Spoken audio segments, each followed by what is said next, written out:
Prudencio Love Stories presents Mr. and Miss Siga. Written by Serenity Cal. Saan ka na naman pumunta, Angel? Narinig ni Angel ang pagtawag sa kanya ng kaibigan na si Shane. Ngumisi lang ito pagkatapos niyang bitbitin ang bag niyang walang laman kung hindi isang ballpen at isang papel. Iyon lang at wala ng iba. May nanghamon sa akin. Why not make patol, di ba? Naboboard na din ako eh. Tumawa ito ng malakas nang kumunot ang mukha ng kaibigan. Mukha talaga itong nanay na pinapagalitan siya. Napatawa na naman si Angel ng malakas nang maalala na wala pala siyang nanay. Nako, pag talaga makita ka na naman naming may pasa dyan sa mukha mo, malalagot ka talaga sa akin. Hindi pa nga fully healed yung pasa sa mukha mo eh. Ang huling narinig niya mula sa kaibigan hanggang sa makalabas ito ng classroom. Pasipol-sipol lamang siyang lumabas. Inirapan ng mga babae kung makatingin. Hinuhusgahan ang pagkatao niya. Hindi din naman sila makalapit sa kanya. Dahil naku, baka tatabingi talaga yung mga retukada nilang mga muka kapag sinuntok niya. Nakuha niya ang pasa na ito kahapon. Nagkasalubong sila ng grupo ni Olympus kahapon habang papauwi siya galing eskwela. Or should I say, idamagan talaga nila ang pagdating niya. Inunahan siya eh, kaya nagkagulo. Muntik na nga silang mahuli ng mga tanod kahapon, kaya hindi siya masyadong nakaganti. Kaya ngayon niya lang gagawin. Nakarating siya sa harapan ng pinapasukan ng Olympus. Malayo pa ang oras ng labasan nila pero nandito na siya. Alam niya namang magkakating class yun ng ganitong oras. Tumawid siya sa kabilang kalsada nang may makitang tindahan. Ate, 5 bubblegum nga. Binigyan niya ng 10 piso ang tindera at kinuha ang bubblegum. Sa'yo na yung suklite. Treat yourself po. Tinawanan niya lang ang hindi makapaniwalang mukha nito. Look who's here. Napalingon ito sa kabilang kalsada. Kagaya ng sabi niya, ay nagkating classes nga ang buang. Suminghap siya. Nang aasar. Anong nangyari sa mukha niyo, par? Kulang na lang maging talong kayo. Tumawa ito ng napakalakas. Nalukot sa galit ang mukha ni Olympus. Dakpin siya! Hindi nanlaban si Angel, bagkus ay hinayaan niya ang sarili na kaladkarin ng mga galamay ni Olympus. Ang boring naman. Ang sabi pa nito, habang kinakaladkad siya sa isang iskinita na medyo malayo sa eskwelahan. Muntik na itong mapatawa nang huminto sila sa exact na lugar ng taong matagal na niyang gustong pasukin. Kung siniswerte ka nga naman oh. She put on her arrogant face and smirked at Olympus. Hindi na din madrawing ang kanyang pagmumuka sa inis nang makitang chill na chill lang si Angel. She won't give the reaction she wanted. Hinayaan ni Olympus ang dalawa niyang tauhan na dilaw na kumakain ng saging na binitawan nito. Pinagpagan niya naman kaagad ang sarili sa parteng kanilang hinahawakan. Nandidiri. Malay niya ba kung saan nila huling ginamit ang kamay nila, di ba? Paano na lang kung pinangkutkot nila yan sa ano nila? Hoy babae! Baho naghininga ha? Walang makakapantay! Iminagayway niya ang kamay sa muka. Kumain ba siya ng tae buong araw? O baka naman nakakain siya ng May mukha ka pa talagang mga asara. Mas lalong nainis na lumapit si Olympus sa dalaga kaya panay atras naman ito. Baka mamatay pa siya sa suntok ng hininga niya. Bla bla bla bla bla. Pangiinis pa nito sa kanya, lalo na nang maramdaman na maraming pares ng matang nakatingin sa gawin nila. Habang parang namumula na ang dalaga dahil kakapigil tumawa habang nakatingin siya kay Olympus. Ang dali lang naman din kasi niyang mainis. Bugbugin siya! Nagtakbuhan ang 4 nitong kasama sa direksyon niya, pero hindi siya kumilos man lang. Akmang susuntukin na sana siya ng isa sa kanila nang biglang sumigaw. Great timing! Anong ginagawa niyo? Napalingon at namutla silang lahat sa grupong nakita. Nakita niya kung paano dumaan sa kanilang mga mukha ang kaba at takot. Kilala ang kanilang grupo sa tawag na Miyata. Olympus, anong gagawin natin? Narinig niyang bulong ng isa. Napatingin naman ang dalaga sa kanyang kuko. Bakit parang hindi na to pantay? Takbo! Sinulyapan niya na lang sila na halos magkadapa-dapa na para lang makatakas. Inayos niya ang pagkakagusot sa kanyang damit bago tumingin sa kanila. Lalong-lalo na sa kanya, ang lalaking matagal na siyang gustong makita. Mukha lang naman silang normal na tao. Hindi niya alam kung bakit sila tinatakutan. Pwera na lang kung may nakikita silang iba na hindi niya nakikita. Ayos ka lang ba, Miss Beautiful? Napunta ang kanyang paningin sa lalaking kasama nila. Siya si Ace, kilala sa pagiging babaero nito. Isang tingin pa lang ay mukha na siyang uhaw sa cheeks. Inirapan niya lang ito at tumalikod. Wow, savage! Narinig niyang pangaasar ng isa pa sa kasama nito. Pasipol-sipol naman siyang naglakad paalis while putting her hands inside her pocket. Kung akalain mo nga naman, ngayon lang siya natuwa sa ginawa ni Olympus. Sa katalinuhan niyang galing sa paa ay dito talaga niya siya naisipang dalhin kung saan malapit sa tinatambayan ng kinatatakutan nilang grupo kuno sa barangay na to. That's why she purposely didn't fight earlier, waiting for their group to butt in, and it didn't disappoint her. It's out of curiosity lang naman dahil matagal na niyang naririnig ang pangalan ng grupo nila, lalong-lalo na ang pangalan niya. Si Sean. He's not bad, matangkad, pogi at bad boy. Pasok sa standards ng mga girls. Iyon pa din talaga ang tipo nila. Stop! She heard a voice. Hindi naman siya tanga para hindi masabi na kay Sean nang galing ang boses na yun. Hindi lang naman mukhang kinain ng niebe sa Antarctica sa lamig ng boses. Parang tanga lang. Dinaig pa si Doraemon sa pagiging robot. Hindi tumigil si Angel sa paglalakad. Bagkus ay mas lalo niya pang binilisan. Her curiosity is finally well fed. She doesn't have any business in here para magtagal pa. Hindi ka pinansin, boy. Ang huli niyang narinig sa magtropa. Narinig niya pang may sinapak ito. Hapon na nang makauwi siya sa bahay. Ito na ang pinakamaaga niyang pag-uwi. Kailangan kung hindi ay kung ano na naman ang matatanggap niyang mga salita mula sa kamag-anak ng mama niya. Nakakarindi pa naman. Putak ng putak. Ang tagal mo ah. May kinikita ka sigurong lalaki no? Sinulya pa niya si Eric na naglalaro sa kanyang cellphone. Nakadikwatro pa siya ng upo. She almost makes a face when she looks at him. You're wrong. Nambabae ako. She sarcastically said, kaya napaangat ang tingin sa kanya ng lalaki. Bago pa man siya makapagrebat, ay dumiretso na ang babae sa kwarto nito upang magbihis. Kailangan niya pang paglutuan ng mga kamahalan bago sila makauwi. Pagkatapos ay dumiretso na siya sa kanilang kusina at hinanda ang lahat ng kakailanganin niya sa pagluluto. Ano yan? Usisa ni Eric sa niluluto niya na napaka-obvious naman kung ano. Ano sa tingin mo? Bara nito sa kanya na ikinasimangot lamang ni Eric. Mas matanda siya sa dalaga ng 2 taon pero wala siyang binatbat dito. Anak siya ng pinsan ng kanyang mama na napakasama ng ugali. Mabuti na lang ay hindi masyadong namana ng lalaking ito ang ugali ng kanyang ina. Though may utang na loob pa din naman siya sa kanila kung tutuusin ay simula noong namatay ang kanyang mama at papa hanggang sa pagpapatira nila sa kanya dito. May pangit na kapalit nga lang. Ginawa siya nitong katulong kapalit ng pagpapaaral nila kay Angel. Okay lang naman sa kanya yun, pero ang hindi niya lang nagustuhan ay ang pagbubugbog nila sa kanila noon kapag may nagagawa siyang mali, kahit sa kaunting bagay. Mabuti na lang at hindi na siya masyadong sinasaktan ng pisikalan ngayon, pero putak ng putak naman ang bunganga nito. Ma! Napasulyap siya nang salubungin ni Eric ang kanyang ina sa may pintuan kasama ang babaeng anak. Halika iho, may dala kami nitong kapatid mong si Eshi para sa'yo. Salamat ma. Napailing na lang si Angel. Nandiyan ka palang babae ka. Himala at maaga ka ngayon. Wala ka bang nabingwit na lalaki?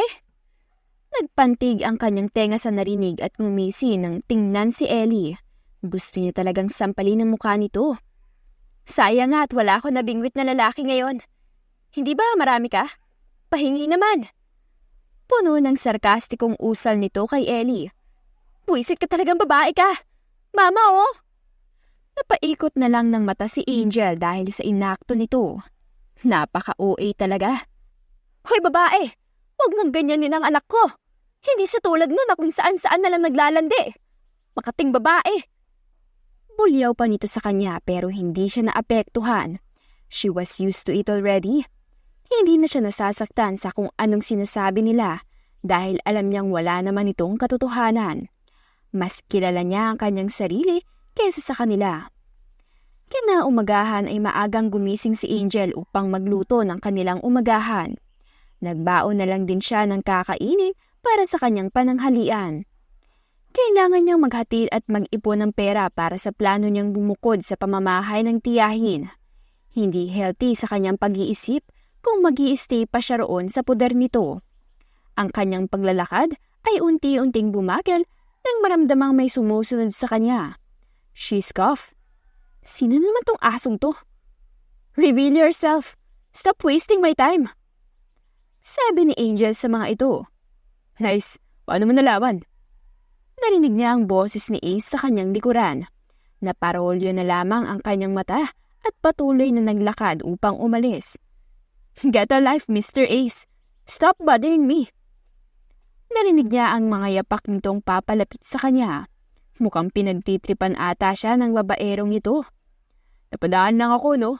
I didn't know I'd bump into you. Malaki ang ngisi nitong tumingin sa kanya.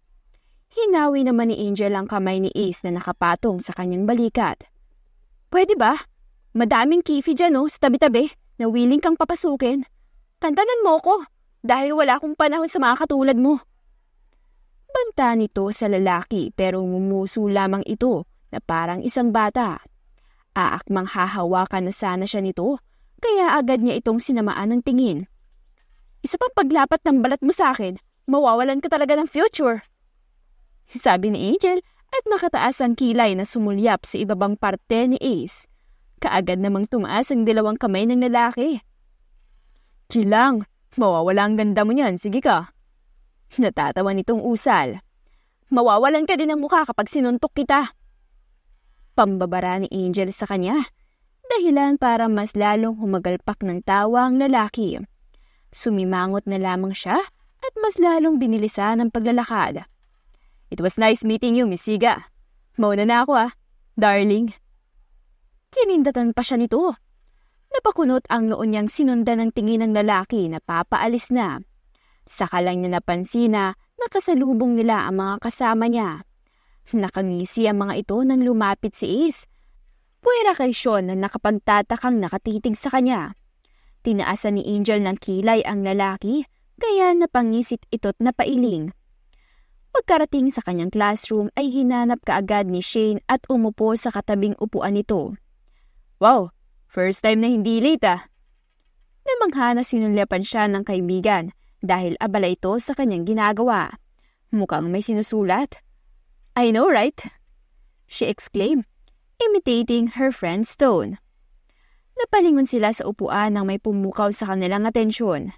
Ang kanilang mga kaklaseng babae ay parang mga kinikiliti ni Satanas nang makita kung sino ito. Hello, darling! Kumaway pa si Ace kay Angel na inikutan lamang ng dalaga ng mata. At ano na naman ginagawa ng mga to dito? Napunta naman ang atensyon ni Angel sa lalaking nakatitig na naman sa kanya sa hindi niya malamang dahilan. At ano bang tinatayo-tayo niyo dyan Magsiyo po kayo! Parang wala lang na naglakad ang grupo nila papasok. Naghahanap ng bakanting mga upuan. Marami pang babae ang nag-alok sa kanila ng mauupuan sa kanilang tabi. Pero pinili nilang sumunod sa kanilang leader na dumiretso sa likod ng bahagi ng silid. Puwera na lang kay Ace na naghila ng upuan at tumabi kay Angel. At ano nang ginagawa mong lalaki ka? Nagsalubong na ang dalawang kilay nito. Indikasyon na naiinis na talaga ito. Quiet ka na. Magagalit si ma'am, sige ka. Good morning, everyone. Before we proceed, I would like to introduce you to our new transferred students in class. Napahagikik naman ang mga babae sa silid. Hindi naman na kailangan silang magpakilala dahil parang kilala na ata ang grupo nila sa lugar. Bukod sa type nila ang bad boy, ay may maibubuga din naman sila sa muka. Unang nagpakilala si Ace. Sumunod ang tatlo nilang kasama na nagpakilalang si Jed, si Kier at si Dane. Napatingin ang lahat kay Sean. Siya na ang susunod na magpapakilala, pero hindi man lang siya natinag. Bored na itinaas niya ang kanyang kilay. The teacher cleared its throat. Mr. Sean, do you mind introducing yourself to the class? Nagtaka si Angel sa inasal ng guro. Kilala ito sa pagiging terror nito. Kaya nakapagtatakang mukhang natiklop ata siya sa lalaking ito na bagong salta lang. Bagot naman na tumayo si Sean sa kanyang kinauupuan. Sean Alvida. Ang tanging sabi lang nito at bumalik sa kanyang upuan. Pero kung makahagik-hik ang mga classmate nila ay parang kinikiliti. Mga baliw nga talaga.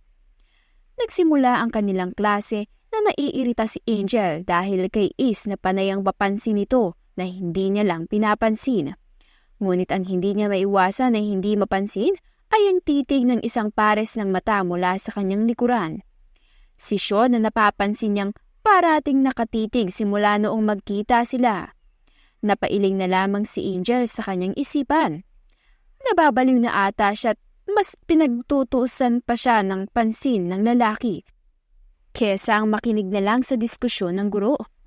Lumilipad din kasi ang isip niya. Jel, una na ako May meeting pa kasi kami sa council. Hindi kita masasamahan pa uwi. Mag-ingat ka Sabi ni Shane habang inaayos ang mga gamit nito pagkatapos ng kanilang huling klase. Umiling si Angel at ngumiti dito. Gaga, okay lang naman. Kaya ko naman mag-isa. Ikaw dapat ang mag-ingat. Kapag may nang trip sa'yo, sabihin mo kaagad sa akin. Nang sa ganun ay buburahin ko ang existence sa mundo. Ikaw talaga. Oo na. Mauuna na ako Baka malit pa ako. Bye-bye. Humalik ito sa kanyang pisngi bago ito lumabas ng silid. Habang naglalakad sa tahimik na ngayong hallway, ay nabigla siya nang may humila sa kanyang braso at isinandal siya sa pader. Sa gulat ay tatadyakan na sana niya ang mapangahas na tao, pero kaagad nitong nasalo ang kanyang binti gamit ang malaking kamay nito. In just a swift move, itinaas ni Angel ang kanan na kamay at akmang sasampalin niya ang lalaki, pero nahuli na naman ito ang kanyang pulsuhan. Dahil sa higpit ng pagkakahawak nito, ay tuluyan na siyang hindi makagalaw. Stay still. Napangat ang kanyang tingin na tumingin sa lalaki na madilim na nakatingin sa kanya. Anong ginagawa nito dito? Alvida?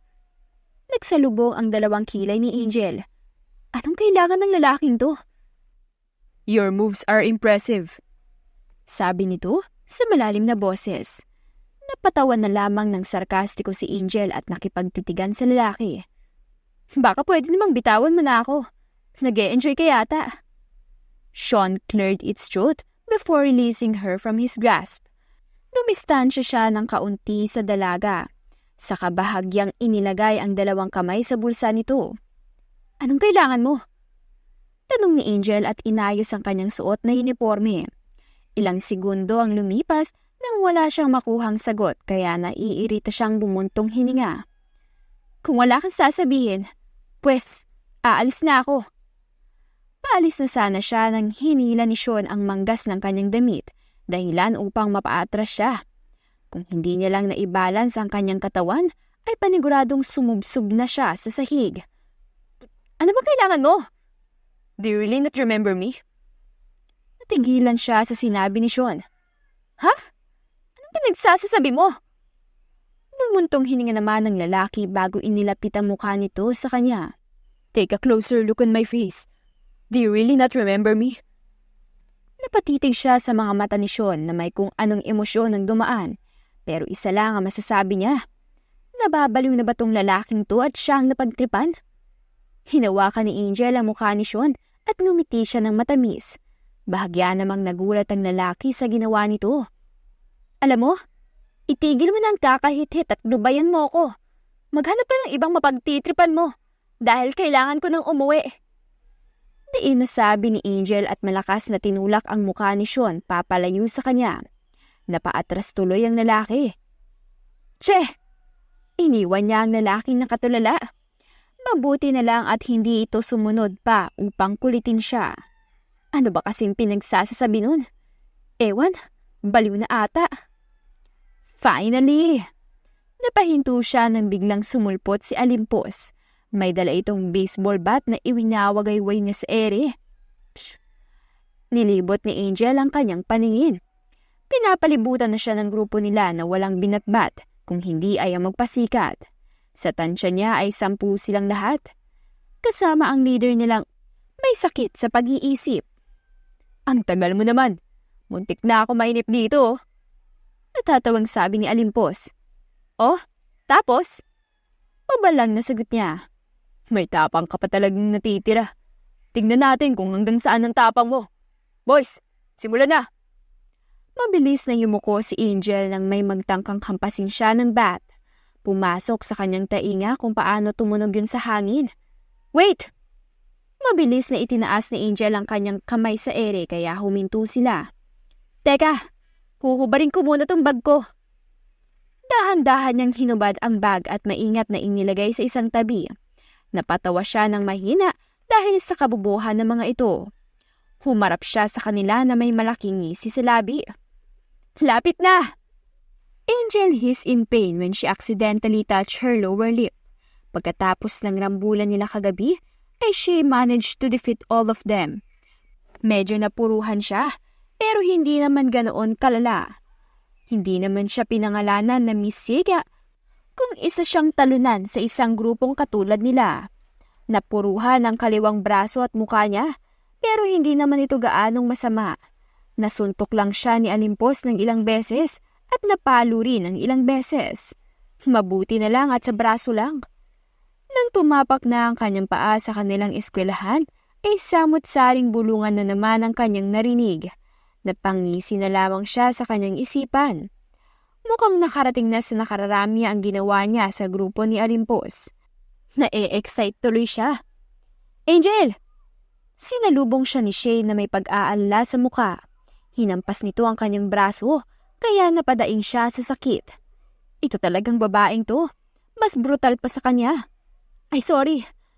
Kaagad na hinimas ni Shane ang braso ni Angel, natatakman ng suot niya, kaya hindi siya napansin na may pasa pala siya dito. Sana talaga sinamahan kitang umuwi kagabi.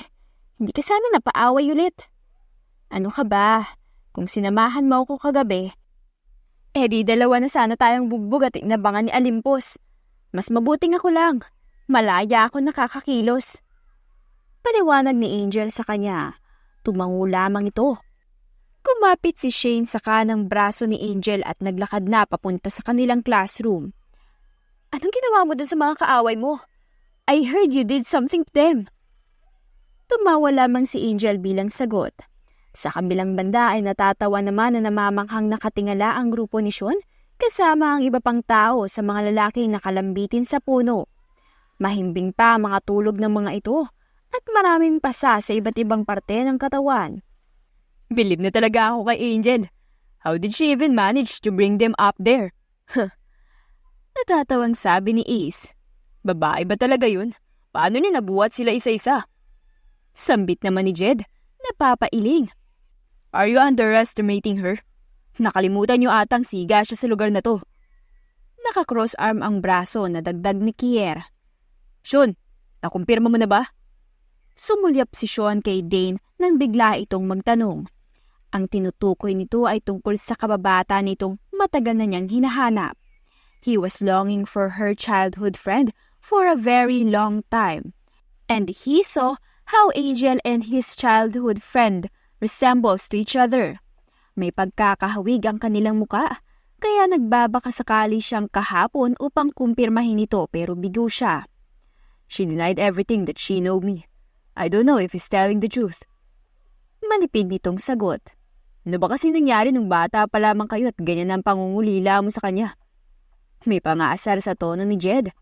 Sinamaan niya lang ito ng tingin at naisipan ng umalis dahil late na sila. Wala naman silang pake dahil hindi na bago sa kanila ito. Minsan nga ay last period na silang pumapasok. I won't give up. I'll make her remember me. Madiin na sabi ni Sean. Natatawa na lamang ang mga kasama niya. Ilang taon nang bukang bibig ni Sean ang kanyang kababata na biglang nawala nang panahong nagbakasyon sila sa kanilang probinsya. Aksidente lamang ang kanilang pagkikita noon at nalaman niyang ang batang babae ay nakatira lang din doon, hindi kalayuan sa kanilang tinutuluyan. Araw-araw, umaga hanggang hapon ay magkasama ang dalawang bata na naglalaro sa lugar ng kanilang pinag-usapan. Ngunit isang araw ay biglang hindi dumating ang batang babae sa kanilang pinag-usapan na lugar kung saan sila maglalaro na naman. Hinintay niya yun. Hindi iniisip ang takbo ng oras ngunit hindi pa din ito dumating. Napag-alaman na lamang niya na umalis na pala ito sa kanilang tinitirhan. Walang sabi, walang paalam. Lubos siyang nalungkot. Sinabihan niya ang kanyang magulang upang hanapin ito, pero ang sabi lamang ng mga ito ay mas mabuting kalimutan na lamang ang batang babae dahil nagsasayang lamang sila ng oras. Nababagot na nakahalumbaba si Angel habang nakikinig sa nagsasalitang guro sa harapan. Mat na naman ang subject, ang pinakaayaw niya. Kahit makakita lamang siya ng mga numero ay parang umiikot na ang kanyang paningin sa hilo. Napahinto ang lahat, nang isa-isang pumasok ang grupo nila Sean sa silid.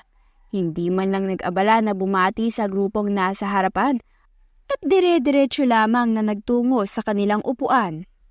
Mga bastos, sabi ni Angel sa sarili pero mukhang narinig iyon ni Sean na napahinto sa kanyang tabi. Malalim siyang tiningnan ng lalaki pero tinaasan niya lamang ito ng tingin. Anong tinitingin-tingin mo dyan? Nagulat siya nang walang pasabing ng hila ng upuan si Sean at itinabi ito sa kanya. Saka siya umupo na parang wala siyang ginawang kagimbal-gimbal. Kahit ang mga tao sa loob ay palipat-lipat ang kanilang paningin kay Sean at Angel. Anong trip mong lalaki ka? Sinabi ko nang itigil mo ng kakahit-hit mo, boy. Nakakasama raw yan. Kahit anong putak ata ang gawin ni Angel ay walang pakialam ang lalaki. Napahinga siya ng malalim sa inis at sinulyapan si Ace na pasipul-sipul lamang na nakaupo sa dating pwesto ni Sean. Mas gugustuhin pa niya atang si Ace ang nasa tabi niya kesa ang lalaking ito na hindi niya malaman kung ano ang trip. Wisit talaga. Wala siyang nagawa kung hindi ang huwag pansinin ito. Kahit pilitin niyang lumipat ng upuan ay wala ng bakante. Ang tinging nagawa na lang niya ay ang sulyapan nilang dalawa ni Shane na inaasar siya gamit ang isang tingin. Parang papatay ka na sa mukha mo kanina. Bakit ba kasi siya biglang umupo doon? Nakahit-hit ba siya? Naiinis na sabi niya. Kinuha niya ang binili na ng pagkain mula sa tindera at umpo sa isang bakanting upuan. Sus, hayaan mo na. Baka gusto ka ng tao. Napanganga siya sa tinura ng kaibigan at sinamaan ito ng tingin. Baliw, itigil mo na din ang pag-hit-hit girl. Nakakasira ng utak.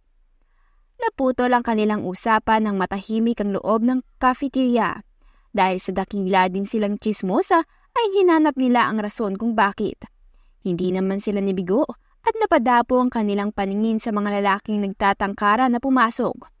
Ang grupo nila Ace.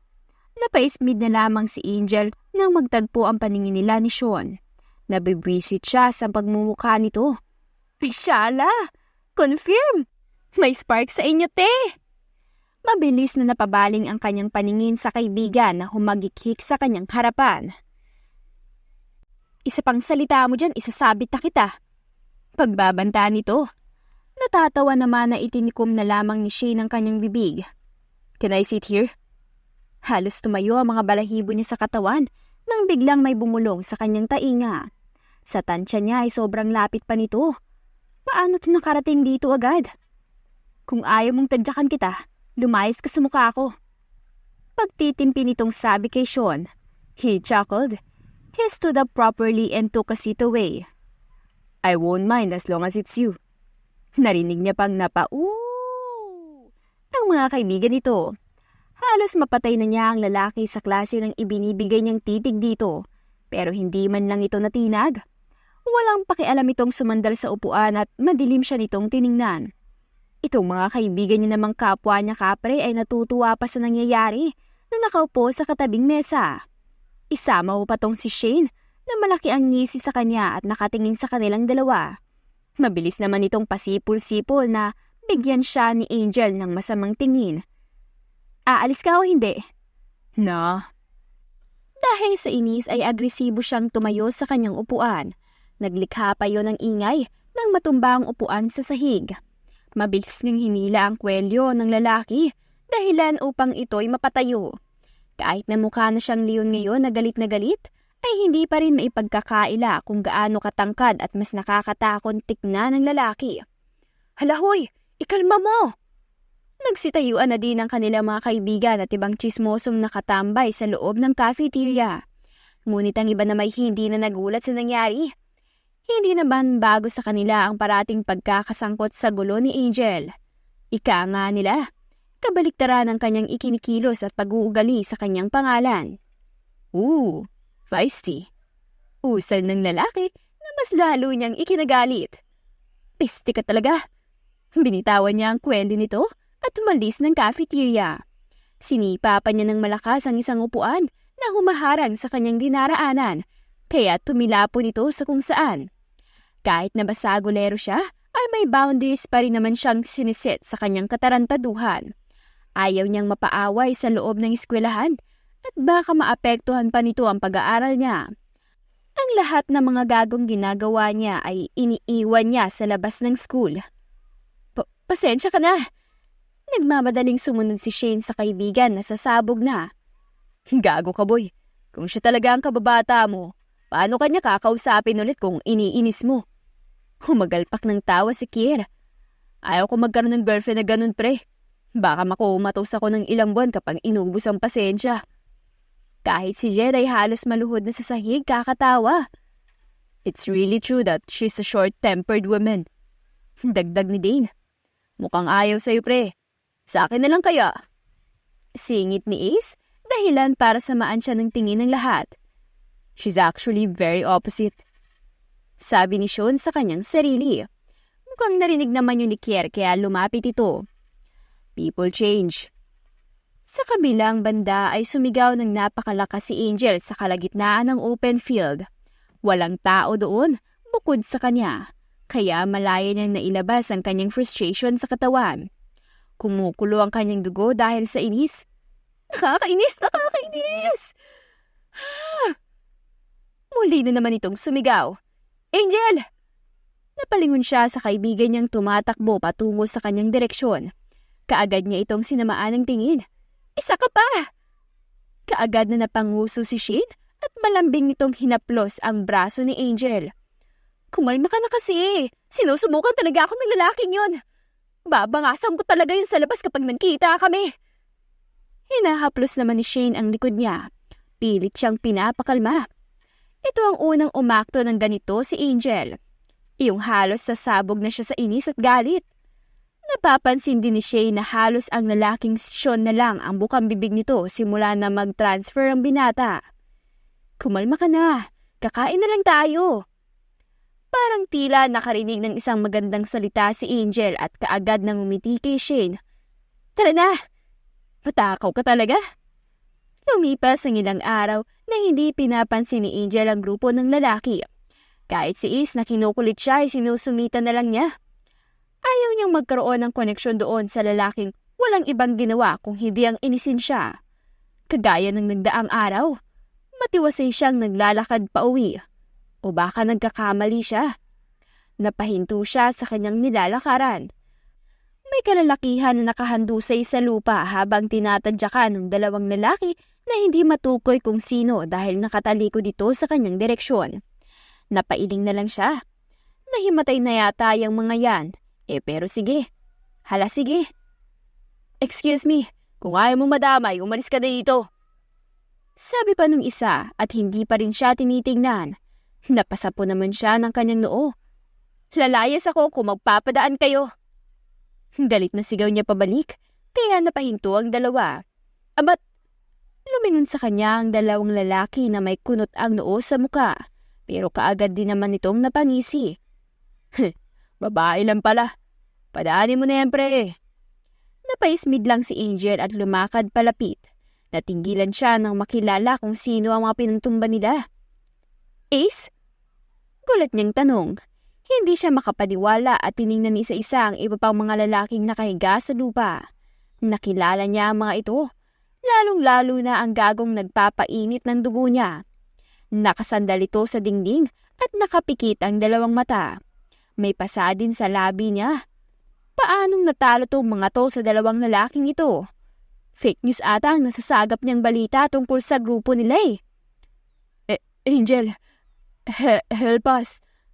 Napaatras pa siya nang hinawakan ni Kier ang binti niya. Lumuwa pa ito ng dugo. Bakit ganyan ang itsura niyo? Natalo kayo ng dalawang to? Ano naman? Ibig sabihin lang yan, isa na silang talunan. Kaagad na bumaling ang kanyang ulo sa lalaking sumigaw. Tumahimik ka kung ayaw mong butasin ko yung bibig mo. Sigaw niya pabalik. Aba, may tapang ka din palang babae ka. Naalarma si Angel nang biglang lumapit sa kanya ang mga kasama nito na nanilisik ang mga mata. Mapapaaway na naman ata siya. Aray! OA na reklamo ni Sean habang ginagamot ni Angel ang sugat niya. Nandito pa rin sila sa iskinita. Nahimatay yung dalawang mayabang pagkatapos niya itong patumbahin. Doon niya ata nailabas ang inis at galit niya para kay Sean. Sorry na lang talaga sila. Isa pang likot mo, dadagdagan ko yung pasa sa mukha mo. Why are you shouting? Gusto ko sumigaw eh. Nanahimik si Sean at walang nagawa kung hindi ay samaan si Angel ng tingin. Nakaramdam ata siya na hindi magpapatalo ang babae. Mabuti naman. Nasobrahan nata ang ginawa mo, Jel. Napalingon siya kay Ace na sinisipat ang dalawang lalaking hanggang ngayon ay wala pang malay dahil sa kanyang kagagawan. Nagamot na niya ang mga sugat nilang lahat. Panghuli itong kumag na nasa harapan niya dahil siya naman itong hindi masyadong napuruhan. Kasalanan din nila yan. Ouch! Muling reklamo ni Sean nang hindi niya sinasadyang madiin ang bulak sa sugat niya sa bandang labi. Ikaw kasi! Ba't ako? Nang matapos ang kanilang bangayan/gamutan ay inayos na ni Angel ang kanyang mga gamit para umuwi na. Mukhang malalagot siya sa tiya niya na masama ang ugali. Kung ano-ano pa naman ang iniisip nun kapag late siyang umuwi. Magsiuwi na kayo! Pero hindi pa rin sila kumikilos kaya nakapamewang siyang humarap sa mga ito. Uuwi kayo, tatadyakan ko kayo. Inirapan niya ito ng napakabongga at tumalikod na. Angel! Napahinto siya at inis na binalingan si Sean. Thank you. Sinabunutan ni Angel ang kanyang sarili sa muling pagkakataon. Pagkatapos sinabi ni Sean ang katagang yun ay hindi na mawala sa loob ng utak niyang minsan lang may laman. Kahit ang putak na putak ng bibig ng kanyang tita ay hindi niya na masyadong napagtuunan ng pansin dahil sa salita ni Sean. Thank you. Thank you. Thank you. Inis na naman yung sinabunutan ng sarili. Simpleng pasasalamat lang naman yun kaya hindi niya alam kung bakit parang naaapektuhan siya. Bakit nga eh? Kinamumuhian niya naman ng lalaki. Buisit ka talagang lalaki ka.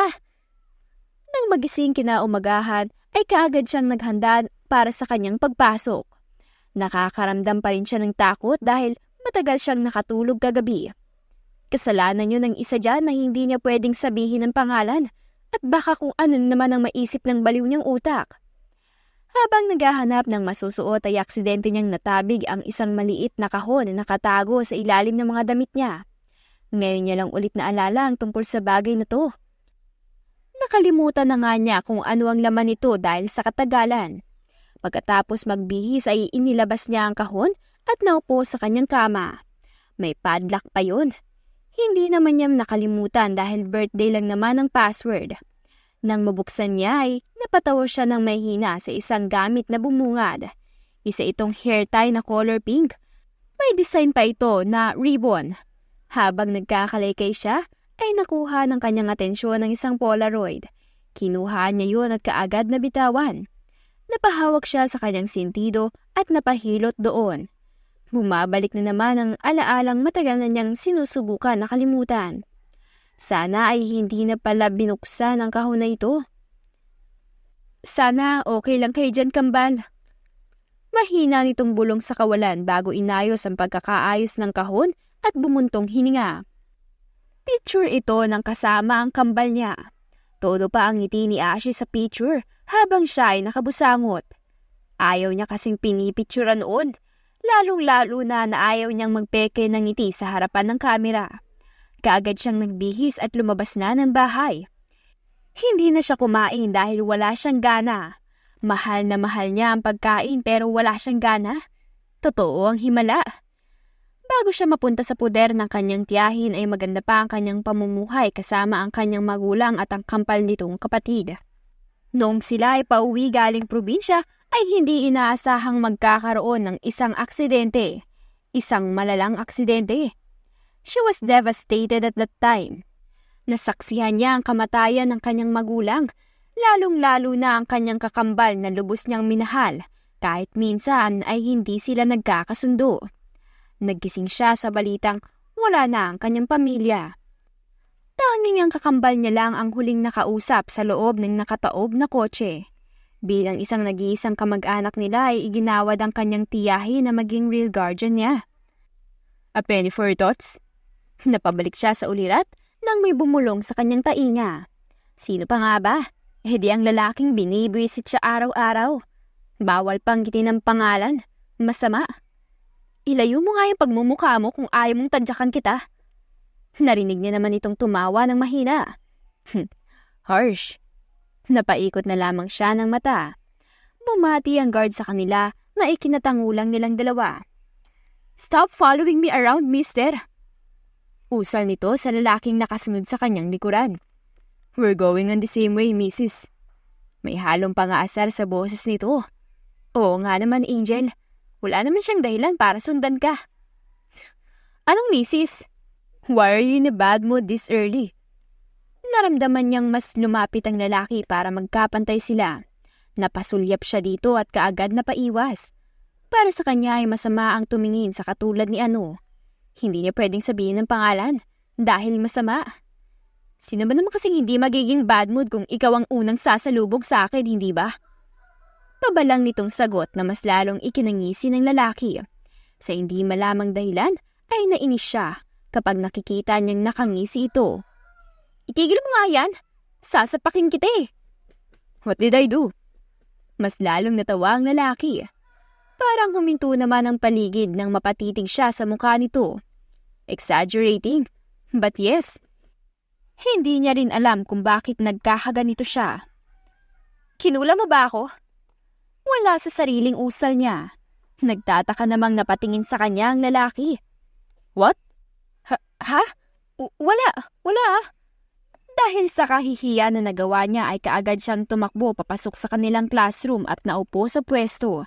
Nakataas naman ang kilay ni Shane na napatingin din sa kanya. Ano nangyari sa'yo? Ba't ka hinihingal? Nagtataka nitong tanong pero mabilis lamang siyang umiling. Anong pumasok sa isip niya at nasabi niya yun? Diyos ko! Sinundan niya ng tingin si Shane na nakatingin sa pintuan. Pumasok si Sean na hindi niya mabasa ang reaksyon dahil tumingin lang ito sa kanya ng saglit. Hinay-hinay lang sa pagtitigbe. Napaiwas siya ng tingin dahil sa kabaliwan na sinabi ni Shane. Sinamaan niya ito ng tingin. Pinagsasabi mo dyan? Mapaglaro niya itong inirapan. Jesus! Nanahimik silang dalawa nang tumabi na naman si Sean kay Angel. She cleared her throat and busied herself and acted like she was busy doing something in her notebook. Parang mababaliw na siya kung wala siyang pagkakaabalahan.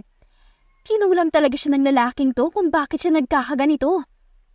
Are you free later? Nabigla siya sa tanong ni Sean. Napatingin siya dito pero kaagad ding napaiwas. Hindi siya makakatagal sa ilalim ng mga titig nito. Mukhang nababaliw na nga talaga siya. Hindi naman ganito nung una nilang pagtatagpo.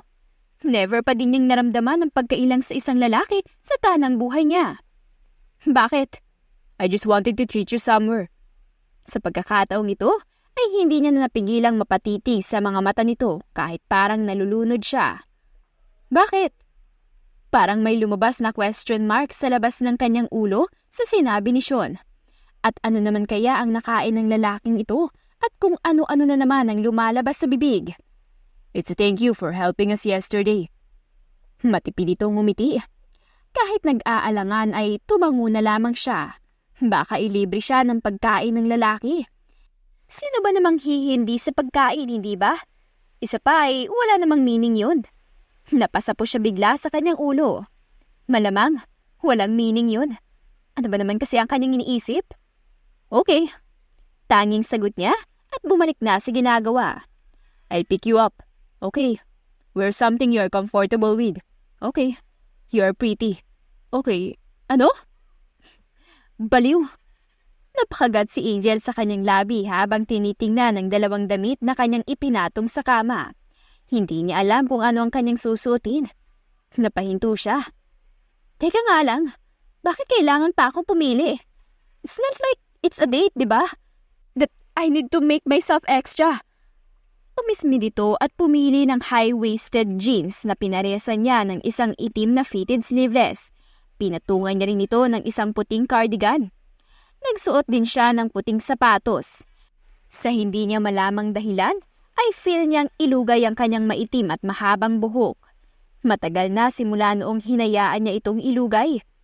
Parati kasi itong itinatali ang kanyang buhok dahil nasasagabalan siya, lalong-lalo na kapag nakikipagbangasan.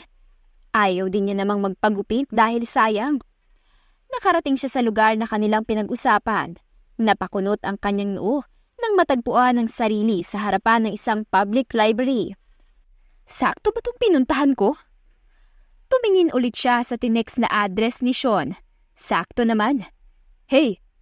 Napalingon siya sa lalaking naglalakad papunta sa kanya. Kahit simpleng polo shirt na suot nito ay nag-uumapaw pa din ang kagandahan ng lalaki. Kahit ibang dumadaan na tao ay lalong-lalo na ang mga girls ay syempre napapatingin din sa gawin niya. Humahagik-gik din ang mga haliparot. Pagtutusukin ko kaya mga mata nila. O bakit nakasimangot ka dyan? Pangaasar nito. Napansin din ata ni Sean ang masamang pinupukol na tingin ni Angel sa mga babaeng dumadaan. Kaagad niya namang inayos ang sarili. Visit, bakit ba siya naiirita?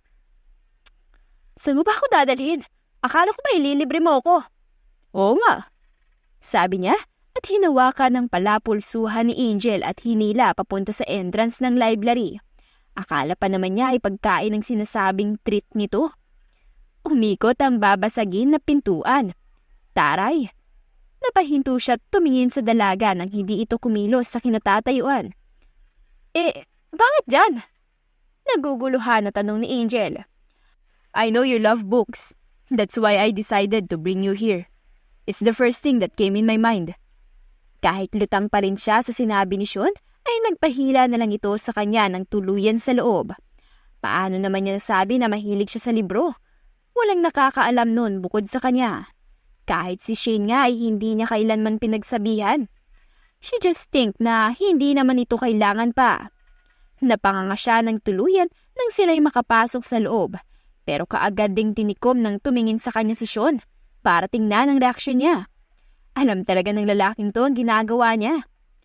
Lumapit siya sa isang counter at nagbigay ng isang libro doon sa cashier. Binigyan sila ni ate girl ng isang parang strap para iligay sa pulso nila bago sila pinapasok ng bantay. Ang alam niya ay kilala ang library na ito sa lugar nila. Kaya lang ay hindi siya makapunta-punta dahil ang mahal ng registration. 500 ba naman ang isa? Partida. Ngayong araw lang naman yan. Tapos kapag sa susunod ay pupunta ka, ay 500 ulit ang bayad. Understandable naman. Maliban sa maganda ang lugar ay may pa-free snacks sila sa mga pumapasok. Worth it din ang bayad. Kaso ay hindi niya afford. How was it? Tanong ni Sean. Pwede na. Kibit balikat niyang sagot kahit halos magningning na ang kanyang mata sa nasaksihan. Masyadong nakakabighani ang paligid. Grab any books you like. I'll buy it for you. Talaga? Tinaasan ko siya ng kilay. Hindi ako aayaw. Dugtong ko pa na ikinatawa niya. Go on. It's my treat, remember? Ito lang? Tanong niya habang sinusuri ang tatlong makapal na libro. Hindi naman ako masyadong makapal, no? Kasalukuyan na din kaming naglalakad papunta sa counter para magbayad na. Ang mahal kaya ng isa niyan, kaya okay na yan. Hindi ko naman matatapos ang 3 yan kaagad. Sagot ko, pero umismid siya. Problema na naman ito. Get more. Ang konti lang nito. Sabi pa niya at hinila ako pabalik sa mga bookshelf ng fictional books. Okay na talaga yan. I promise. Ngunit para siyang walang narinig at patuloy na naghanap ng libro. Siya na din ang kusang kumuha at pumili ng mga yun. Muntik na siyang matawa nang makadampot siya ng libro na may malaswang cover. Lumukot ang kanyang muka at agad na binalik sa shelf. Akala mo naman inosente? Sobrang dami naman ang kinuha mo. Akala mo naman tatakbo yung library. Puna niya dito at tiningnan siyang hawak-hawak ang malaking paper bag na naglalaman ng 12 libro. Panay nga ang reklamo niya nung lumagpas ng 10,000 ang binayaran ni Sean. Ang sabi lang niya ay wala siyang pakialam. I can buy you more books if you want. Just tell me, even if it will cost millions. Sus, napaka-OA mo naman. Tinawanan niya ito. Nang mahatid bandang hapon ay nagpa siya nang umuwi si Angel pagkatapos ng kanilang nakakapagod na pamamasyal. Gusto pa sana niyang ihatid ni Sean, pero magalang niya itong tinanggihan dahil kung ano naman ang sasabihin ng mag-iina. Nakakahiya naman sa lalaking ito kapag nagkataon. Kaagad nagpunta sa tambayan ng kanilang grupo si Sean, ang lugar na sakop kung kailan una silang nagkita ng dalaga. Ano, successful? Usisa sa kanya ni Is na may subo-subong lollipop sa bibig. Umusog naman si Kier para makaupo si Sean. She still loves book. Wala sa sarili siyang napangisi habang pumapasok sa isipan ni Sean ang sabik na mukha ni Angel kanina. Bakit hindi ka naalala? Tanong ni Is. Baka naman mag-iba lang ang mukha mo para sa kanya, kaya hindi kanya maalala. Maturing, you know. Dagdag pa ni Jed. Kung sabihin mo na lang kaya sa kanya na ikaw yung kalaro niya noon. Ani ni Dean. She will tell me kung gusto niya. Ayaw ko siyang pilitin. Sabi ni Sean. Kilalang kilala mo talaga siya. Inirapan ni Sean si Ace. Humarap si Kier kay Sean nang may maalala. By the way, maganda bang ideya yung pagkatalo natin sa dalawang lalaking yun? Paniguradong iiba na ang isip sa atin ng iba. Baka sabihin nilang isa tayong talunan. Alam ko namang handa ka mabaliw para lang mahanap ang kababata mo. Pero ang ideya na magpatalo sa dalawang yun para lang tulungan tayo ni Angel, hindi ka panipaniwala. Naiiling na dugtong pa nito. I just did that to get her attention. She's been ignoring me since the day I annoyed her. Kibit-balikat niyang sagot sa kaibigan. Simula ng araw na yon ay paminsan-minsan nang nag-uusap sila Sean at Angel na hindi nagbabangayan sa isa't isa. Mas lalo namang gumulo ang isipan ni Angel dahil sa pasimpleng paglalandi sa kanya ng lalaki. Pilit niya naman itong pinipigilan dahil alam niyang hindi pwede. May usapan sila ng kambal. Ayaw niya itong suwayin. Ngunit hindi naman siya tanga para hindi mapansin ang totoong ginagawa ng lalaki. Gusto nitong mapaamin siya na kilala niya si Sean. Ang alam nito ay siya ang namatay niyang kakambal. Hindi niya naman niya magawang masabi sa lalaki dahil matagal niya nang ibinaon sa isipan ang tungkol sa mga taong yumauna. You're spacing out again. Napabalik siya sa urirat at napaangat ng tingin kay Sean na may hawak na tubig sa kanang kamay bago tumabi sa kanya ng upo. Nandito sila ngayon sa field dahil PE class nila. Walang ganang makisali si Angel sa kanila kaya naupo siya sa bleachers. May iniisip lang ako. Bagot na sagot niya at tumingin ulit kay Shay na nakikipagbatuhan ng bola sa classmate nila. Umabot pa sa tenga niya ang malakas nitong pagtawa nang matamaan niya ang kalaban. Mind telling me? She sighed before looking at him. Aminin mo nga sa akin. Anong totoong kailangan mo sa akin? Diretso nitong tanong sa lalaki. Hindi na siya nagpaligoy-ligoy pa. Ayaw niyang paasahin ng lalaki na siya ang kaibigan noon ni Sean. Hindi siya yun. Iyon ang kakambal niya. What do you mean? Naguguluhan itong tumingin kay Angel. Nung hinarangan mo ako sa hallway, anong ibig sabihin nun? Pabalik niyang tanong dito. He averted his gaze from her. Will you tell me now? She scoffed. Bakit ba nagtatanungan sila? Sagutin mo muna kasi. From the moment we first met each other in the hallway, I knew it was you, whom I've been looking for almost a decade. Hindi ko alam pero alam kong ikaw ang kaibigan ko nung bata pa lang ako. Tumingin si Sean sa kanya. Hindi niya alam kung anong sasabihin. Paano kung sasabihin kong hindi ako yun? Ngumisi naman ng lalaki sa hindi niya malaman na dahilan. Who cares? I've changed my mind. Ha? Nahugot niya ang kanyang hininga nang biglaan itong lumapit sa kanya. Sasapakin na sana niya ito, pero kaagad din namang kinuha ng lalaki ang dalawang kamay nito. Kahit kailan talaga ay wala siyang say dito. Yes, I will admit. At first, I approached you because of the girlfriend when I was young. But when I met you, all I could think of was to make you my girlfriend. Not a girlfriend, but a girlfriend. Natahimik siya sa kanyang kinauupuan at walang nasabi. Naramdaman niya ang kanyang pamumula sa muka. Hindi niya alam kung saan ibabaling ang kanyang ulo para lang matakpan ng muka. Buwisi talagang lalaking to. Kung ano-ano na lang ang pinagsasasabi. Ano bang pinagsasabi mo dyan? Mabilis niyang binawi ang kamay at tumakbo paalis. Gago talaga. Kinikilig ba siya? Buong araw ay hindi niya pinapansin ang lalaki. Naguguluhan siya. First time niya lang itong naramdaman. Isa pa ay experiencing that so-called kilig is the last thing on her mind. Kinulam talaga siya ng lalaking yun. Humugot na naman siya ng malalim na hininga sa muling pagkakataon. Focus, Angel. Focus. Tanggalin mo na siya sa isipan mo. She patted her shoulder. When she arrived in front of their house, her forehead knotted when she saw a black car in front of it. May bisita ba sila?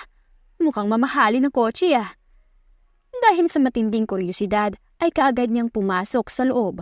Sumalubong sa kanya ang isang lalaking naupo sa sala na nakasuot ng suit at pinagsisilbihan ng kanyang tiyahin ng juice at makakain.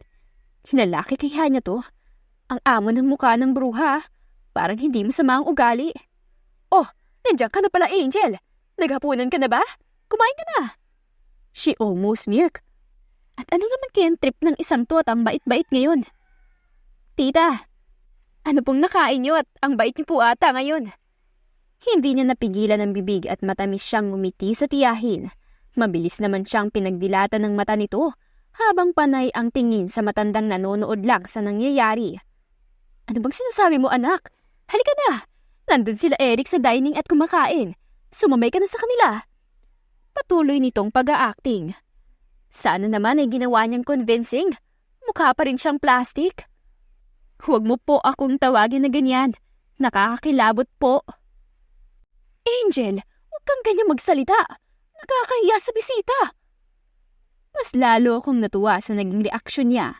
Mukha siyang sasabog sa galit. Napatingin sila sa lalaking tumikim. Tumingin ito kay Angel. Nice to meet you again, Iha. Maaari ba kita makausap? Sabi nito, dahilan ng pagkunot ng kanyang noo. Again? Nagkita na po ba tayo dati?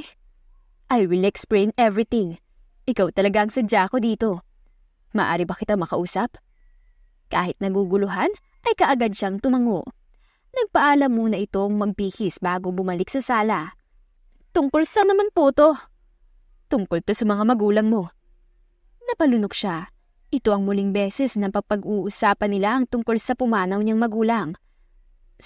Sige po. Kahit gusto niyang magtanong kung paanong kilala niya ang kanyang mga magulang, ay pinili na lamang niyang hintayin ang sasabihin nito. Hindi na siya makapaghintay. May inilabas na brown envelope ang matandang lalaki at inabot yun sa kanya. Napatingin muna siya sa mag-ina na nakikipag-usisa din sa mga nakaupo hindi kalayuan sa kanila. Open it. Sabi nito at sinunod naman niya. It was a bunch of papers, pero isa ang pumukaw sa atensyon niya. Last Testament? Simula nang maaksidente ang mga magulang mo, as a trusted friend of your father, inasikaso ko ang mga ito ng matagal na panahon. Pasensya na at natagalan ako ah. You can call me Mr. Chu. May inilabas siya sa kanyang bag, isang laptop at may pinindot doon. The so-called accident that happened to your family years ago isn't just a mere accident, Iha. Nahigit niya ang kanyang hininga. Nararamdaman niyang may hindi maganda itong sasabihin. It was done by your family's enemies. Alam mo naman na maimpluwensya din ang iyong mga magulang sa business world. Mayaman kayo at maraming gustong manira. Patuloy nito nung nagpasinghap sa kanilang lahat. Kahit ang mag-ina na kasama na nila sa sala ay nagulat sa sinabi ng lalaking matanda.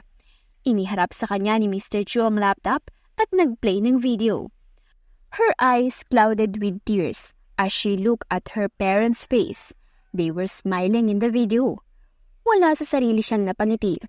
Halos hindi niya alam kung kailan niya huling nasaksihan ang nakangiting mukha ng magulang niya. It feels refreshing. They requested to take a video of them and keep it dahil hindi nila alam kung hanggang kailan ang kanilang magiging buhay sa mundo. Para sana to sa inyong kapatid, pero nakakalungkot lang na pati pala siya ay sumama sa kanila. She was speechless. Hello, our babies. Wherever you are right now, I hope you two are doing alright. Sabi ng kanyang ama sa video. Tama nga si Mr. Chu. Para nga sa kanilang magkapatid ito. Nakakalungkot lang na wala na ang kapatid niya ngayon. Hindi niya ito kasama. Wala sa kanyang tabi. How are you, Angel and Ashi? Mama and Dada miss you so much. Napatakip siya sa kanyang bibig para pigilan ang paghikbi. Her mother's voice made her break down. Kahit kailan ay napakalambing pa rin itong pakinggan. It was healing her pain. If you see this video, we probably aren't with your side. We're very sorry. Napailing siya sa sinabi ng ina. Hindi na nila kailangan pang mag-sorry. We've been working this company for so long just for the both of you. Unfortunately, we will be passing you this burden. Marami pang pinaliwanag ang kanyang ama. Kasama na doon ang company nilang kapag may mangyari sa kanila. Si Mr. Chu muna ang magmamanage bago ipasa sa kanila ni Ashi ang kumpanya kapag nasa tamang edad na kami. Ipanliwanag din ni Mr. Chu ang 5 milyon na ibibigay sa kanyang tiyahin. Kabayaran nito sa ilang taon na pagpapalaki nito sa kanya. Kapag ready ka nang tanggapin ang lahat, visit me in this address. I will process everything. Tinanggap niya ang business card na inabot ni Mr. Chu at tumango. Nandito sila ngayon sa labas ng bahay para sa pag-alis ni Mr. Chu. Ang tiyahin naman niya ay nakatayo lang sa pintuan. Thank you po. Suminghot pa siya. I will go now. Nang makapasok sa loob ay hinarangan siya ng tiyahin. Magkasalubong ang kilay nitong nakatingin sa kanya. Aalis ka na?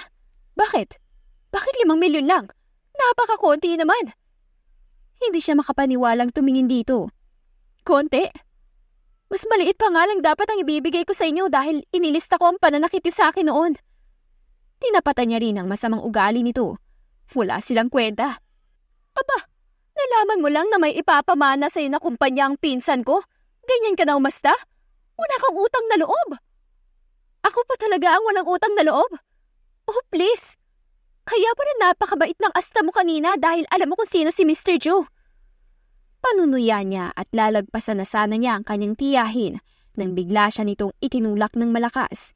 Hindi niya inaasahan yun. Natumba siya at tumama ang kanyang ulo sa lamesang gawa sa matigas na kahoy.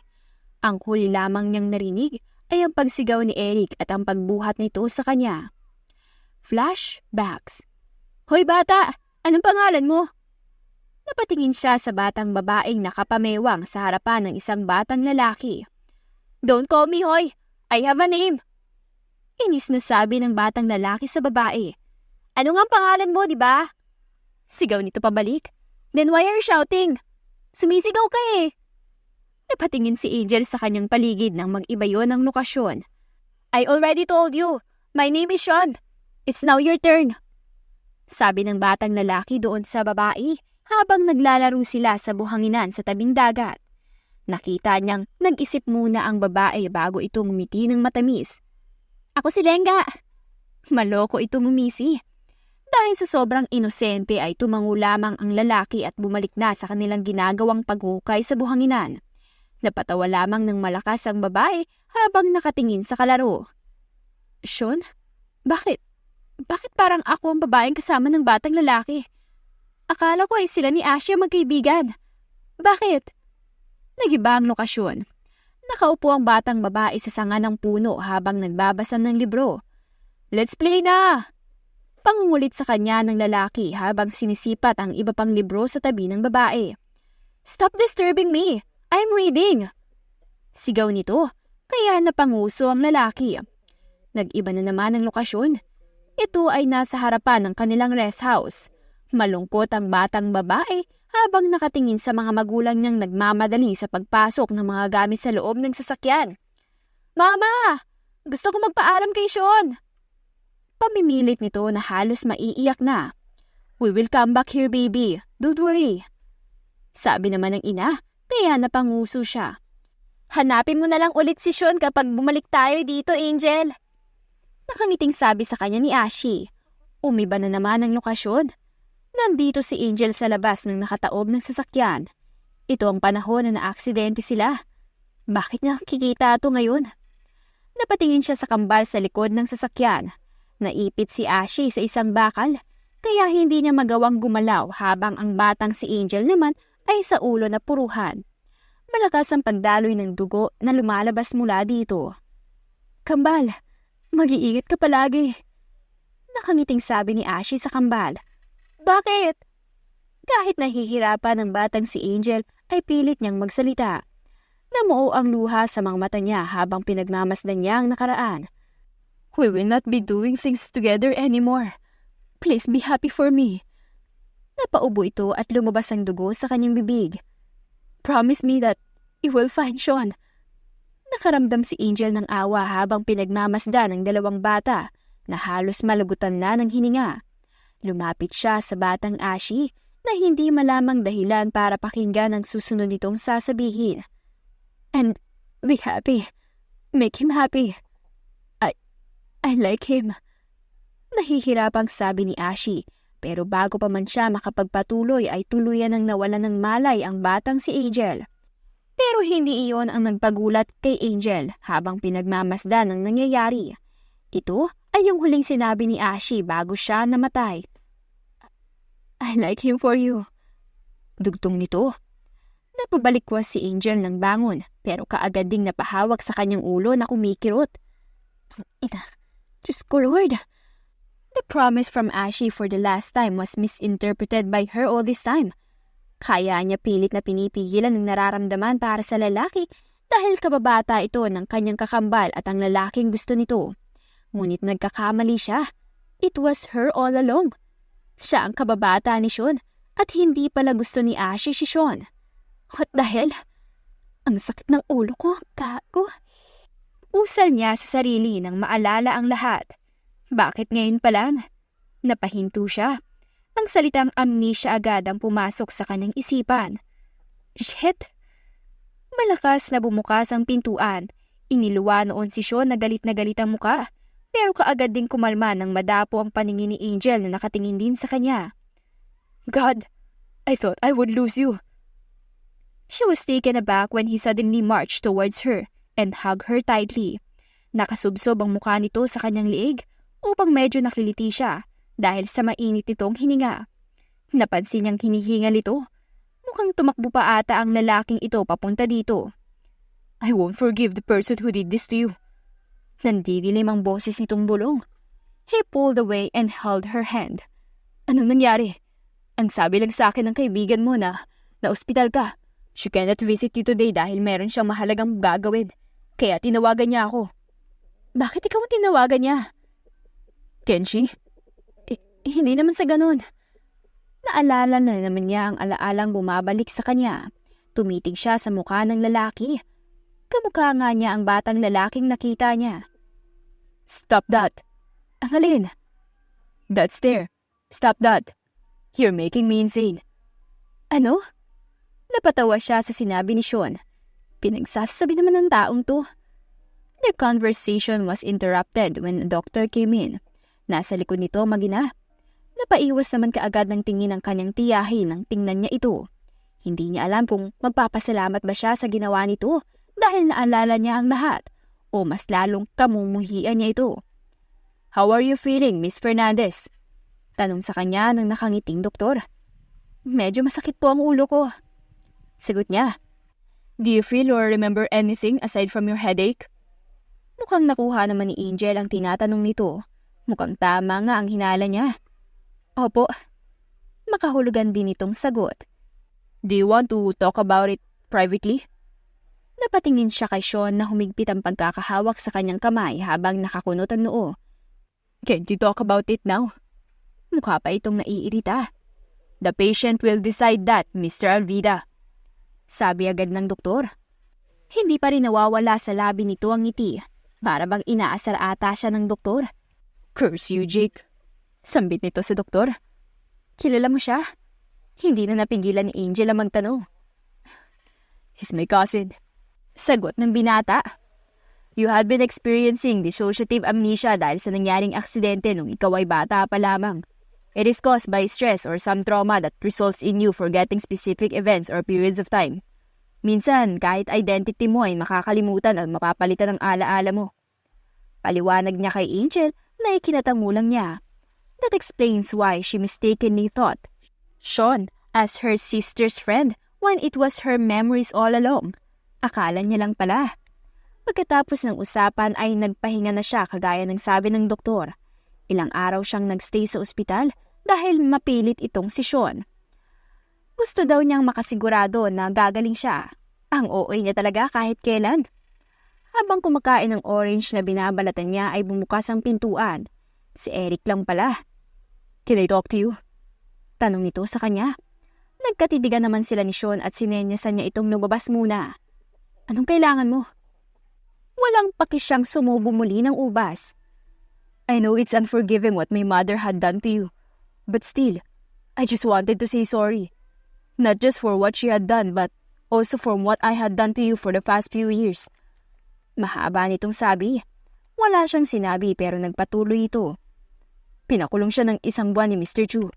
Dahil sa ginawa niya sa'yo. Okay na din yun para magtino na siya sa buhay. Sana. Mabilis siyang napatingin kay Eric. Nakulong?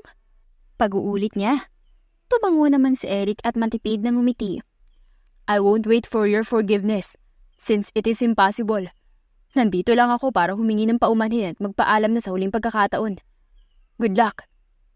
Tiningnan niya itong tumalikod na at binuksan ang pinto. Pero bago pa man niya ito maisara, ay kaagad siyang nagsalita. Don't worry. Tinatanggap ko ang paumanhin mo. Umiti ang lalaki sa kanya bago tuluyang umalis. Thank you.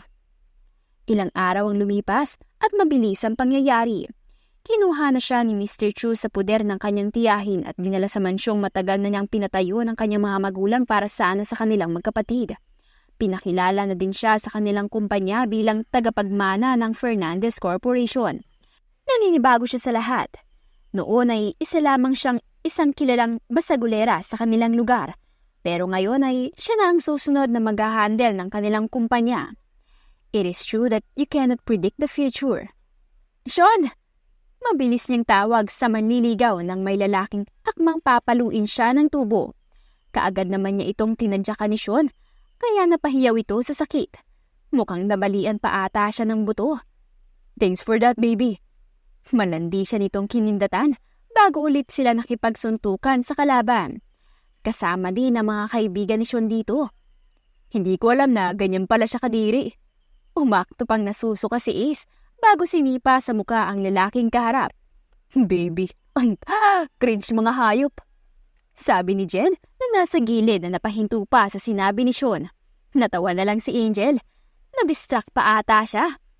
Akala niyo naman hindi kayo ganyan sa mga babae niyo. Singit ni Kier, kaya sinamaan siya ng tingin ng dalawa. Napatingin siya kay Dane nang sinuntok niya ang lalaking papunta na sana sa direksyon ni Angel.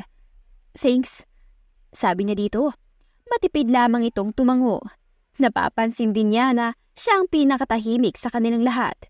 But you heard it right. Yes, tama, correct. Manliligaw.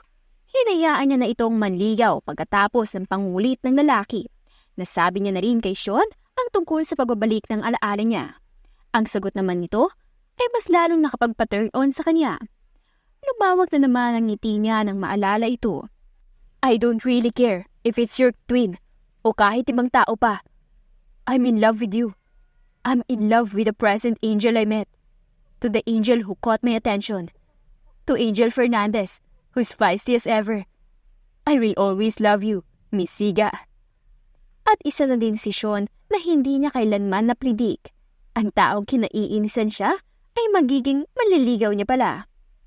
At dyan na po nagtatapos ang ating kwentong pinamagatang Mr. and Miss Siga.